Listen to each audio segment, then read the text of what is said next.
Hi అందరికీ. మీరు ఎప్పుడైనా డెత్ ఈజ్ ఇన్ఎవిటబుల్ లేదా change is inevitable in life అనే మాటలు విన్నారా?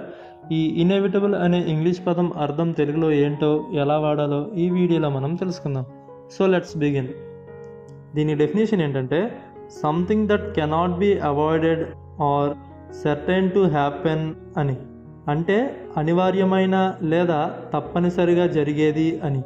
అంటే ఎటువంటి ప్రయత్నం చేసినా నివారించలేని లేదా ఖచ్చితంగా జరిగే సంఘటన లేదా ఫలితాన్నే ఇన్ఎవిటబుల్ అనే వర్డ్తో మనం చెప్పొచ్చు. అంటే సూర్యుడు తూర్పున ఉదయిస్తాడు, పశ్చిమాన అస్తమిస్తాడు. సో దాన్ని మనం మార్చలేమన్నమాట. దీన్నే మనం ఇన్ఎవిటబుల్ అనే వర్డ్తో మనం చెప్పొచ్చు. దీనికి ఎగ్జాంపుల్ చూస్తే, death is inevitable for all living beings. అంటే మరణం అన్ని జీవులకు అనివార్యం అని అర్థం. వీడియో నచ్చితే లైక్ చేయండి. మరిన్ని వీడియోస్ కోసం ఛానల్ అయితే సబ్స్క్రైబ్ చేసుకోండి.